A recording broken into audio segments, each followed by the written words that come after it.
Hey guys, it's Trish back with another video. Today we're going to make a little jewelry box for gift giving for the holidays. So what I'm starting out with today, guys, is just one of these wooden boxes that you can get at any hobby store. It just has a little magnet in it to close. Very simple, very cute. And what I did, this is the plain one, and then what I decided to do, and I did paint it ahead of time only because I didn't want to have to wait while I'm filming for everything to dry. But what I decided to do is sort of a vintage look. So I just painted it white, like dry brushed it white. And then I took some of my brown paint and just kind of antiqued it a little bit and made it look a little bit aged. So just as simple as that, you just need some white paint and some brown paint to do that. And then what we're going to do is we're going to decoupage some pretty paper on top of it. And I just have some of my decoupage and a foam brush there. And I'm just going to pick some paper that I like here. And I just have this, I pulled out this little piece of paper. It's a 6x6 sheet. And it says Joy. I thought it was cute with the snowflakes. So all I'm going to do here is I'm going to paint the top of my box because I've done all the edges and everything like this. You can choose not to put the paper on if you'd like, if you just want to keep it plain. But I'm going to add a little bit of paper on top of mine. Okay, and I'm just brushing on the Mod Podge simply. You can also use Elmer's glue if you have that. And just kind of brush that on there. Nice coat so everything adheres easily. And then make sure you get your edges so it sticks nicely around the edges. You don't want the paper pulling up. And then I'm just going to take my paper and I'm going to lay it on here so where I know in the corner here so I don't waste. But I'm going to lay it on there so I know everything is kind of covered by that paper, and I'm just going to around the edges and kind of burnish the edges a little bit just so I know everything's getting stuck down. Okay.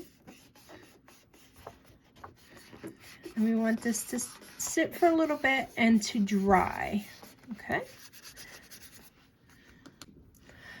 Okay, so once that dried a little bit, I just cut off the excess of the paper, and we're going to go ahead and now with a smaller pair of scissors, I like to use these, and I'm going to fussy cut around my lid. This can be a little tricky with the angles and everything, so we're just going to take our time, and I'm going to angle the scissors out just like so. So I'm getting right up to the edge of my lid. Okay, just like that. Angle your scissors out.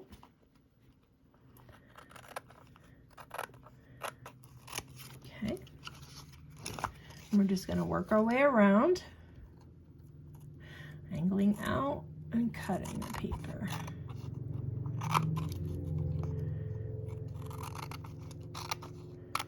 Okay, and then once we get to the back, we're going to do the same thing. I'm just going to get that paper off there so I can kind of see where I am. And I'm going to cut this. Sorry, guys. So I can get in there, and then I'm just going to do the same thing along the back. Okay, so there you go.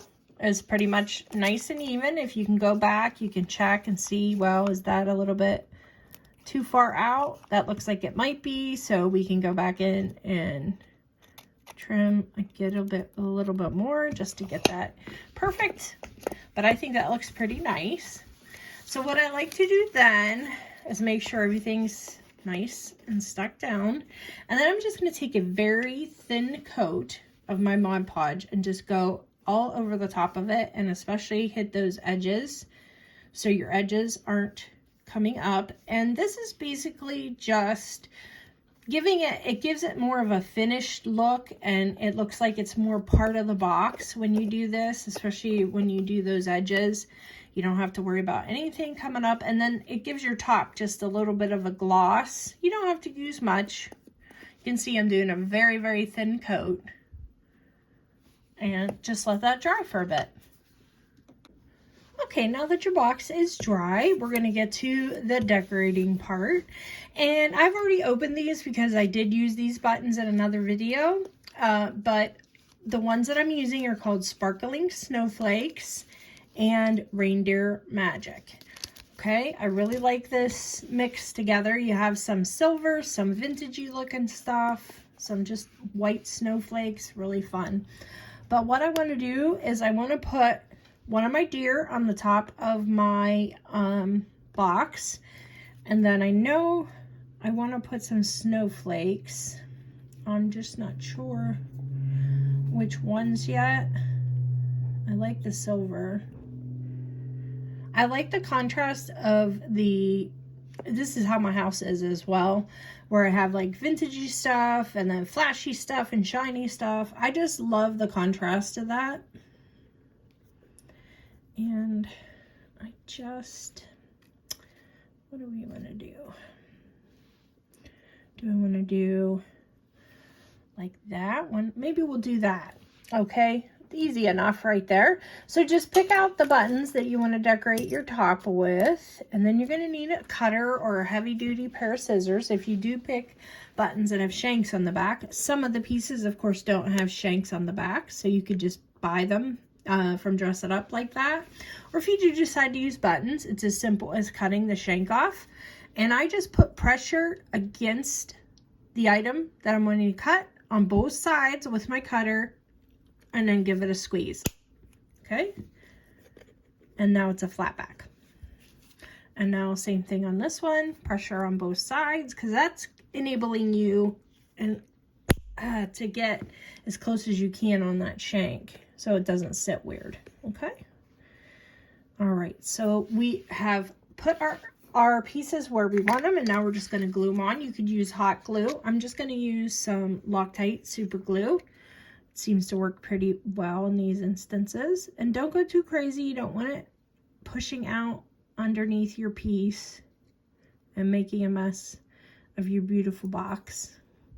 But make sure you're putting enough that it's going to adhere for you. Okay? And with super glue, it pretty much always adheres. So I'm just going to take that and then put that in the position that I want it on my box. Just like that.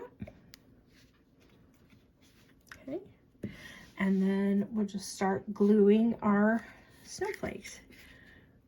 And I'm just going to do a little bit of glue on each little arm of this, just the tiniest bit, just to keep everything from coming up. All right, and we're going to put our snowflake there.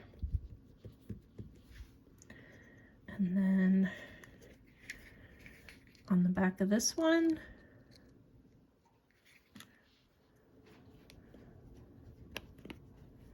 right? And then same thing on this one. You can go as crazy as you want with decorations on the top of it. I think I'm going to keep mine fairly simple, just like that.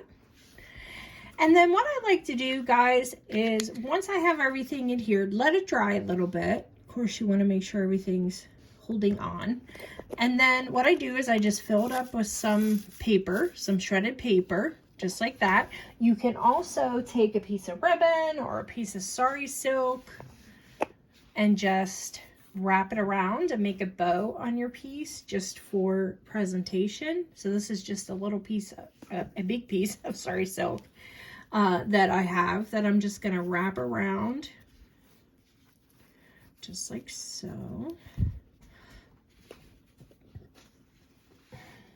And then give it a pull. Get it nice and snug on there, how you want it. And then just tie a little bow in the front. Again, you can do this with ribbons, laces, anything you have. Pieces of denim. Okay. And then just adjust your bow. Just like so. I got like a little string cut here, so I'm going to cut that. And then you would just cut your ends off to get it to the length that you want. And I just work until I get the bow the size that I like it. I just want a little bow on here. Okay, yeah, just like that. And then you will put whatever you're gonna make for the person in the box. And there you have it, guys. A perfect little jewelry box gift for the holidays to put some beautiful pieces of your handmade jewelry or anything for that matter that you come up with to give as a gift. So I hope you enjoyed this one, guys, and I'll see you in the next one. Bye-bye.